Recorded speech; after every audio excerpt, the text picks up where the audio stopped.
Le contrat qui attend Kylian Mbappé au Real Madrid. Si le choix de Kylian Mbappé est clair et connu, il lui faut désormais trouver un accord financier avec le Real Madrid. Le Français va devoir faire des sacrifices sur plusieurs points, alors que la durée de contrat est déjà établie. Le fameux train du Real Madrid qui ne passe qu'une fois aura donc été aussi régulier qu'une ligne de métro pour Kylian Mbappé. Ce dernier va s'engager avec le club merengue, comme nous vous le révélions le 7 janvier dernier, avant le réveil soudain du reste de la France hier. La décision de l'attaquant français remonte bien à quelques semaines, et les discussions avec le Real Madrid sont bien plus qu'entamées. Les conditions financières sont toutefois toujours discutées, et c'est bien là ce qui intéresse le journal espagnol à ce vendredi. En effet, le club merengue ne peut pas lui proposer les mêmes émoluments que ceux touchés au Paris Saint-Germain, soit 72 millions d'euros bruts plus bonus. On est loin, très loin, de ce que touche Jude Bellingham, joueur actuellement le mieux payé du vestiaire madrilène, à savoir 20 millions d'euros bruts par saison. Attention toutefois, Kroos et Alaba seraient devant lui dans la grille salariale. Différence de taille, l'Anglais n'était pas arrivé libre, le Real ayant payé 103 millions d'euros au Borussia Dortmund. En tant qu'agent libre, Kylian Mbappé peut prétendre à plus, sans que cela crée de remous chez les autres joueurs.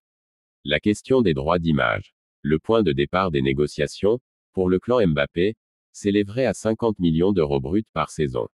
Un montant déjà trop haut pour les dirigeants madrilènes, qui font tout leur possible pour trouver la bonne formule financière, via différentes primes. Le quotidien assure déjà que le contrat qui attend le Français le lira jusqu'en 2030 avec la Casablanca.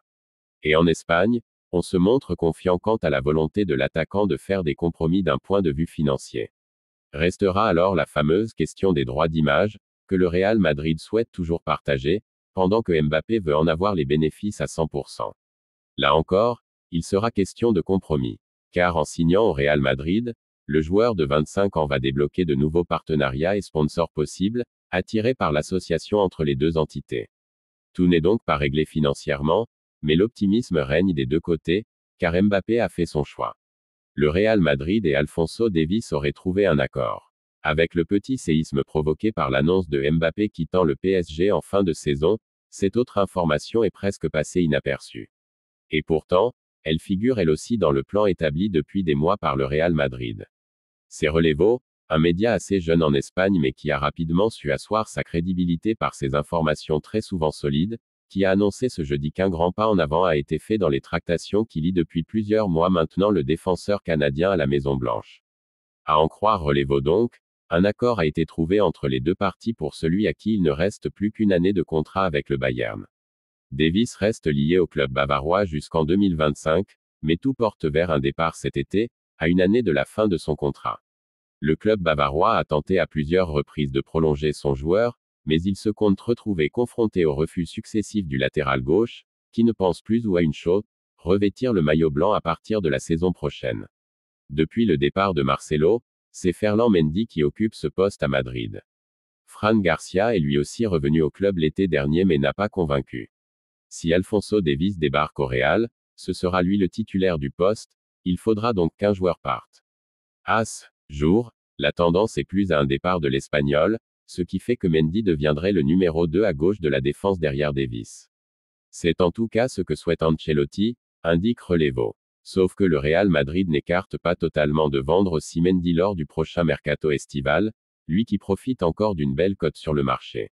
Lenny Yoro au Real Madrid, c'est tranché. Le Real Madrid a été bloqué dans ses tentatives de signer le défenseur lillois Lenny Yoro ce mois-ci. Les Blancos seraient à la recherche de renforts défensifs pour la seconde moitié de la saison en raison d'une surcharge de blessures. Le vétéran David Alaba a été écarté jusqu'à la fin de la saison à la suite d'une opération du genou, tandis qu'Eder Militao n'est pas susceptible d'être aligné à la suite d'une blessure similaire. La pénurie de défenseurs centraux a provoqué une vague de spéculation sur les plans de Carlo Ancelotti, bien que l'Italien ait insisté sur le fait qu'il ne dépenserait pas pendant le mercato d'hiver. L'international français U21 Moro a émergé comme une option sur la base de ses 12 mois impressionnants avec Lille, avec un intérêt de transfert de l'Atlético Madrid et du Paris Saint-Germain. Le joueur de 18 ans pourrait encore être transféré cet été, mais l'entraîneur de Lille Paulo Fonseca a confirmé qu'il n'y aurait pas de mouvement dans les derniers jours de la fenêtre. Je regarde son comportement à l'entraînement. Il a la même attitude qu'au début de la saison, selon Diario AS. Ce n'est pas facile quand un jeune joueur suscite l'intérêt de grands clubs. Mais il est calme et concentré. Cette semaine, j'ai eu une excellente conversation avec Lenny. Je lui ai expliqué la situation et il a compris qu'il devait rester ici et se concentrer sur Lille. Real Madrid, le bijou de Brahim Diaz récompensé. Le but sublime de Brahim Diaz, avec le Real Madrid face au RB Leipzig a été primé cette semaine en Ligue des Champions. La terre a tremblé à Leipzig.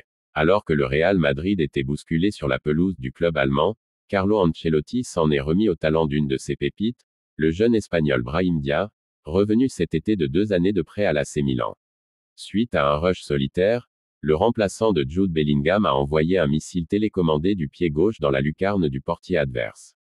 Un but qui a suffi à faire le bonheur de la Maison Blanche pour une victoire 1-0. Aujourd'hui, l'UEFA a décidé de le nommer but de la semaine pour ses premiers huitièmes de finale aller de la Ligue des Champions. Une belle récompense.